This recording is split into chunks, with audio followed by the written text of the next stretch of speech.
శ్రీమాత్రే నమ. జయ గురు దత్తాత్రేయ నమ. ఈ వీడియోలో మనం ఏప్రిల్ 16 నుంచి 30వ తారీఖు మధ్యలో జరగబోయే పక్ష ఫలితాలు మీనరాశి వారికి ఏ విధంగా ఉండబోతున్నాయి అన్న విషయాన్ని మనం ఈ వీడియోలో పరిశీలిద్దాం. మరి ముఖ్యంగా ఈ పక్షంలో మీనరాశి వారికి ఒక విధంగా అద్భుతమైనటువంటి ధనయోగాలు ఏర్పడడం జరిగింది. ఫర్ ది సేమ్ టైం విశేషమైన ఖర్చు యోగం కూడా ఏర్పడింది.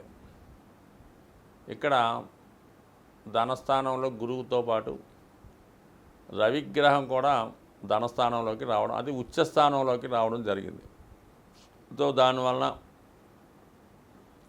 ప్రభుత్వ సంబంధించినటువంటి వ్యవహారాల్లో విజయం లభించడం, ప్రభుత్వం పథకాలు మీకు అనుకూలంగా రావడం కానీ, ప్రభుత్వ రంగ సంస్థల ద్వారా ధనాదాయం లభించడం జరుగుతూ ఉంటుంది. ఎందుకంటే రవి ప్రభుత్వానికి, బ్యాంకులకి, ఆర్థిక సంస్థలకి కారణం అవుతుంటాడు. ధనస్థానంలో రవి ఉండడం వల్ల కంపల్సరిగా అధిక మొత్తంలో ధనం మీకు రావడం కానీ, అది రుణం ద్వారా అవ్వచ్చు, సో ఏదన్నా ప్రభుత్వ పథకాల ద్వారా అవ్వచ్చు, ఏదన్నా సరే మీకు ధనం రొటేషన్ పెరుగుతుంది. అయితే గురువు కూడా ధనస్థానంలో ఉండడం ఒక విధంగా వృత్తి సంబంధించిన విషయాల్లో మరి పదవీ విరమణ ద్వారా అవ్వచ్చు, అంటే ఏదన్నా మొత్తం మీద మీకున్నటువంటి ఒక వ్యాపార సంస్థని ఇతరులకు విక్రయించడం వల్ల అవ్వచ్చు. సో ఏదైనా ఒక మంచి ఆదాయం ఈ రాబోయే 15 రోజుల్లో మీకు రావడం జరుగుతుంది.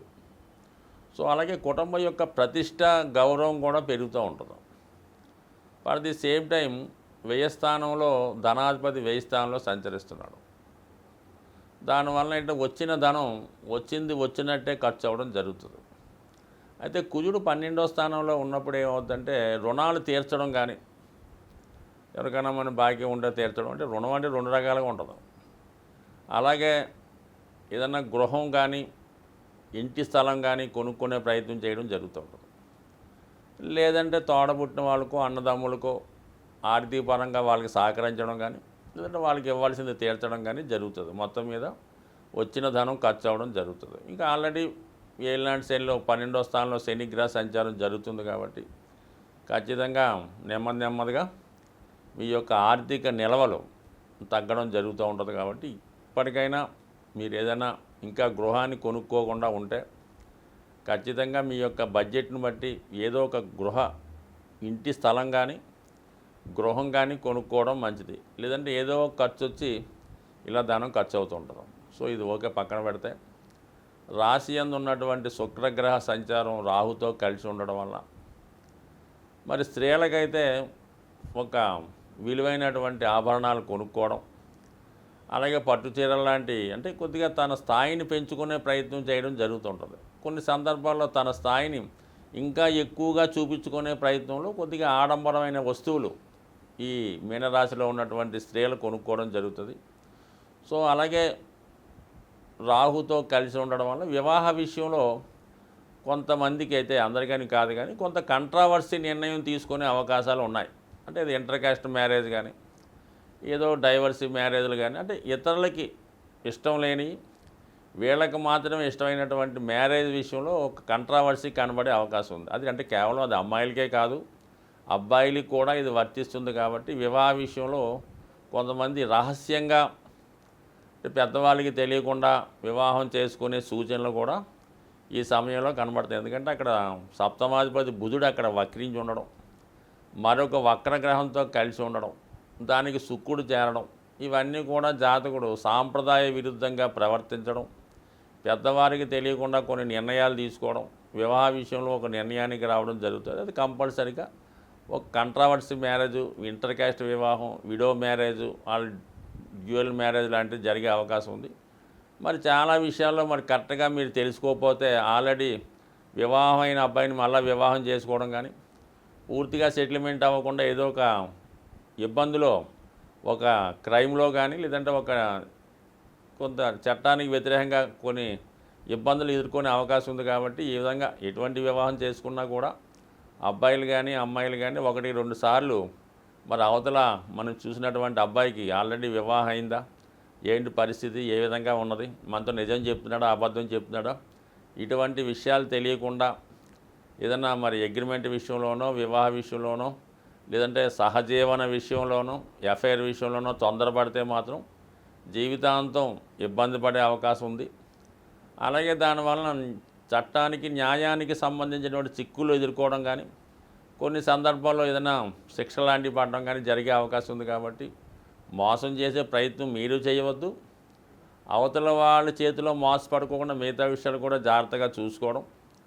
ఏదైనా ఒక వివాహం కానీ ఒక పని కానీ అది రహస్యంగా జరుగుతుందంటే ఖచ్చితంగా అది అబ్జర్వ్ చేయాలి. అందులో ఏదో ఒక తప్పుడు పనో అపకీర్తో ఎవరికి తెలియని విషయం ఉందని అర్థం చేసుకోవాలి తప్ప ఇదేదో ఫ్రీగా వచ్చిందని మాత్రం ముందుకు వెళ్ళకూడదు. ఖచ్చితంగా అది రహస్యంగా అన్నారంటే ఖచ్చితంగా మీ నిజానిజాలు తెలుసుకొని ముందుకు వెళ్ళాలి తప్ప తొందరపడితే మాత్రం ఇబ్బంది పడే అవకాశం ఉంది. టెంపరీగా లాభం కలిగినట్టే కలిగి దాని తర్వాత ఇబ్బంది పడే అవకాశం ఉంది. ఎస్పెషల్లీ ఈ మీనరాశిలో మీన లగ్నంలో ఉన్నటువంటి అబ్బాయిలు కానీ అమ్మాయిలు కానీ లేదంటే పెద్దలైనా సరే వివాహ విషయంలో మాత్రం చాలా జాగ్రత్తగా నిర్ణయం తీసుకొని, ఎందుకంటే ప్రస్తుత కాంబినేషన్ ఆ విధంగా ఉంది కాబట్టి ఇన్ని విషయాలు చెప్పడం జరుగుతుంది. బట్ ఏదైనా ఏప్రిల్ 24 తర్వాత శుక్రుడు కుటుంబ స్థానంలోకి ధనస్థానంలోకి రావడం వల్ల అక్కడ మళ్ళీ గురు రవితో చేరడం వల్ల అప్పుడు మళ్ళా కుటుంబ విషయాల్లో అనుకూలత, కుటుంబ పెద్దల అంగీకారంతో ఏదైనా విషయాన్ని కాంప్రమైజ్ అవ్వడం కానీ, దాన్ని సరిదిద్దుకోవడం కానీ, చేసిన పొరపాటు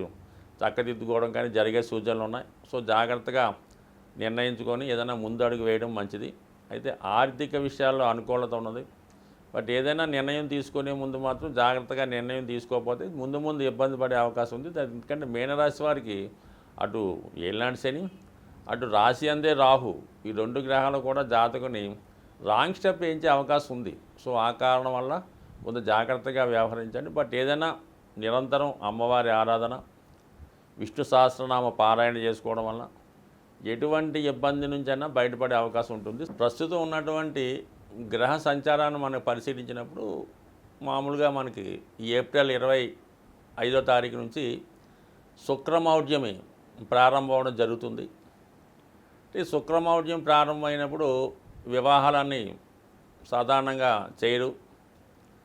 అయితే ముఖ్యంగా ఈ వ్యాపార సంబంధించిన విషయాల్లో కూడా కొత్తగా వ్యాపారాలు ప్రారంభించే వాళ్ళు కూడా, ఎందుకంటే శుక్రుడు ధనకారకుడు, అందువల్ల శుక్రుడు మౌఢ్యంగా ఉన్నప్పుడు ఆ సమయంలో ప్రారంభించినటువంటి వ్యాపార సంస్థలు కానీ వ్యాపారాలు కానీ ఆర్థికపరమైన ఇబ్బందులతో ఇబ్బంది పడుతుంటారు. కాబట్టి ఆ సమయంలో సాధ్యమైనంత వరకు వ్యాపారానికి సంబంధించినటువంటి కొత్తగా ప్రారంభిద్దాం అనుకున్న వాళ్ళు మాత్రం ఇంచుమించుగా మనకి ఏప్రిల్ 24 లోపు ప్రారంభించుకుంటే మంచిది తప్ప దాని తర్వాత మరి ప్రారంభించడం అంత శ్రేయస్కరం కాదు. నా అనుభవపూర్వకంగా చాలా గమనించిన తర్వాత ఈ విషయాన్ని జూడీగా చెప్పడం జరుగుతుంది. ఇంకా వివాహాలు ఈ ఆధారంగా ఎటు జరగవు, అది పక్కన పెట్టండి. అలాగే ముఖ్యంగా మనకి ఇంచుమించుగా రాబోయే శ్రావణ మాసం దాకా కూడా వివాహ ముహూర్తాలు లేకపోవడం వల్ల చాలా వరకు వివాహానికి సంబంధించిన విషయాల్లో తొందరపడడం జరుగుతూ ఉంటుంది. బట్ ఏదైనప్పుడు కూడా మరి శ్రీరామనవమి తర్వాత కళ్యాణం చేద్దామని చాలామంది ఎదురు చూస్తూ ఉంటారు. బట్ అనుకోకుండా ఈ శ్రీరామనవమి 17వ తారీఖు ఏప్రిల్ తర్వాత కొద్దిపాటి ముహూర్తాలే ఉండడం జరిగింది. సో ఈ కారణం వల్ల ఏంటంటే మరి కొంతమంది వివాహం నిశ్చయం అవ్వకుండా ఇంకా చాలా టైం ఉందని ఎవరైతే తొందరపడి ఇబ్బంది పడుతుంటారో వాళ్ళ తల్లిదండ్రులు కంపల్సరిగా, అంటే శ్రీరామనవమి ఎక్కడైతే మరి శ్రీరామనవమి రోజు సీతారాముల కళ్యాణం జరుగుతుందో ఆ కళ్యాణంలో మరి ఎవరికైతే సంతానానికి వివాహం జరగక ఇబ్బంది పడుతున్నారో వాళ్ళు కంపల్సరిగా తల్లిదండ్రులు వీలైతే సొంతంగా మీరు కళ్యాణం చేయించుకోవచ్చు. లేదంటే ఆ కళ్యాణంలో పాల్గొనడం అన్నది 100% విధి విధానంగా ప్రారంభం నుంచి ఎండింగ్ వరకు కూడా జాగ్రత్తగా అందులో పాల్గొండి. మరి అక్కడ ఉన్నటువంటి సీతారాములకి వాడినటువంటి తలంబ్రాలు వాడతారు కదా, బియ్యం అది తలంబ్రాలు, ఆ తలంబ్రాలు కొన్ని మీరు తీసుకొని కాబోయే ఎవరికైతే మీరు వివాహం చేద్దాం అనుకుంటున్నారో ఆ అబ్బాయికో తల మీద జల్లడం వల్ల చాలా తొందరగా మళ్ళీ వచ్చే శ్రీరామనవమి జరగకుండా వివాహం జరిగే అవకాశం ఉంది. అలాగే వివాహం కాని అబ్బాయిలు కానీ అమ్మాయిలు కూడా విడిగా కూడా పాల్గొచ్చు. వాళ్ళకన్నా పేరెంట్స్ పాల్గొనడం వల్ల చాలా ఎక్కువ ఫలితం ఉండే అవకాశం ఉంది.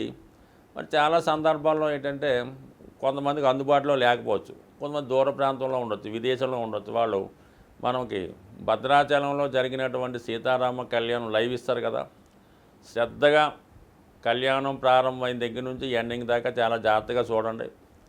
అలాగే మీ ఇంట్లో ఉన్నటువంటి బియ్యాన్ని కూడా దగ్గర కొద్ది పెట్టుకొని అవే తలంబ్రాలుగా భావించి మీరు తల మీద వేసుకోవడం వల్ల కానీ పిల్లలకి వేయటం వల్ల 100% ఈ విధంగా కూడా మరి తొందరగా మీ ఇంట్లో కళ్యాణం జరిగే అవకాశం ఉంది. కాబట్టి ఖచ్చితంగా ఈ అవకాశాన్ని పాల్గొండి. కేవలం ఈ శ్రీరామనవమిలో ఉన్నటువంటి పట్టాభిషేకం కళ్యాణం అన్నది వివాహం సంబంధించిన విషయాల వాళ్ళకి కాకుండా చాలా కాలంగా ఉద్యోగం రాకుండా బాధపడుతున్న వాళ్ళు, అలాగే అన్నదమ్ముల మధ్య ఆస్తి తగాదాలు ఉన్నవాళ్ళు, కోర్టులో ఆస్తులు పోగొట్టుకున్న వాళ్ళు కూడా ఈ శ్రీరామనవమిలో పాల్గొని విధి విధానంగా మరి ఆ రోజు నియమంగా ఉండి ఆ పందిరిలో అందరి భక్తులకు సేవ చేయడం వల్ల మీరు కూడా పాల్గొనడం వల్ల చాలామందిని చూశాను నేను. సంవత్సరం తిరగకుండానే వాళ్ళకి ఉద్యోగాలు రావడం, వివాహం జరగడం.